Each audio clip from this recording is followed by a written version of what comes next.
joining in on the show. The stock was also buzzing today at the back of that contract. Mr. Malpani, thank you so much for speaking with us. Let's start with the details of this. Yeah, thank you. Thank you for having me on the show. So this contract with Mitsubishi is phase two of the contract.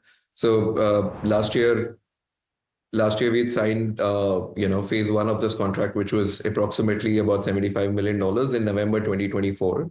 This is in addition to that. This is, of a similar quantum and extends to about 5 years. So this gets our total contract value with Mitsubishi to be about $150+ million for the next 5 years. How much of the earlier order has already been executed? Can you give us a timeline?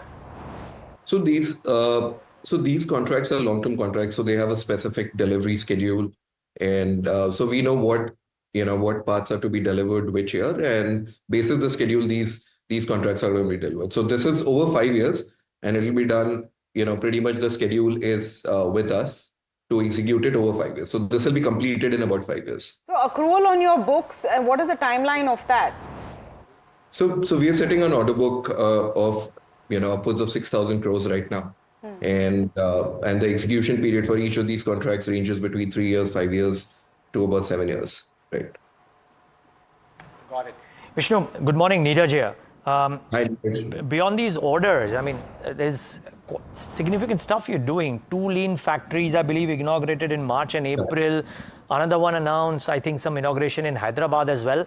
Tell us some sense of the capacity build-up that you're doing, and what is the end game for all of these things happening in such a bunched up fashion? Is there substantial execution lined up over FY 27-28? Yeah, thanks, Neeraj, for the question. So, Neeraj, we've been building capacity for the last about 2 years. And, in my previous conversations with you, we've brought up the fact that we're building 10 times more capacity than what we had.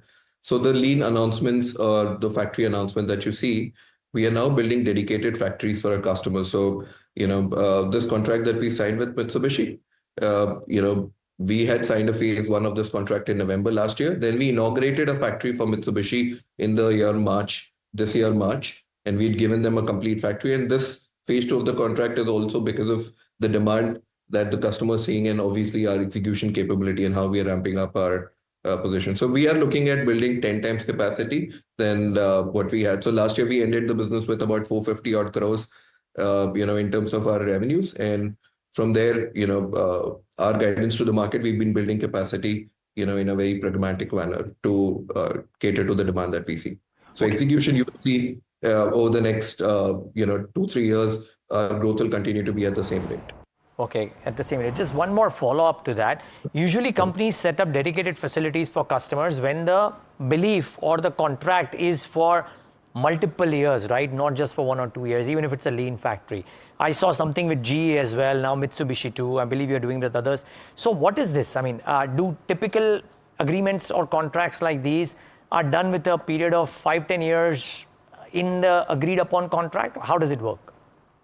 So you're right. So we are dedicating factories for each of our customers. It started with Mitsubishi in March. We inaugurated a factory for our client GE in the month of April. We recently did, an inauguration for Siemens, and, this will continue. And we are doing this because, in our business, we see the visibility of revenue for the next 5 to 7 years. And, we know what parts are to be manufactured for what customers. And that's why our order book to sales ratio is about 10 times. And this should continue. Vishnu, just very quickly, I think 40% of the revenue coming in from the US. Is there any tariff impact at all for you? So none as of now for us. This is an ever-evolving situation, and we've not received any communications from a customer for any change in that perspective. But in what has been announced so far, anything that covers what you are doing? So we are a part of essential components, and I think our share of the global market, although we are the only supplier for our customers, through India, but our share of the global market is anywhere between 1.5% to 2%, and this is essential. So we've not received any communication, and we don't see any impact in the business as of now from the tariff perspective. Okay, very export-oriented business, and a lot of it coming in from the Gulf and from Saudi, so that is a positive as well. No impact from tariffs as of now is what they are saying. Thank you so much, Vishnu, for speaking with us.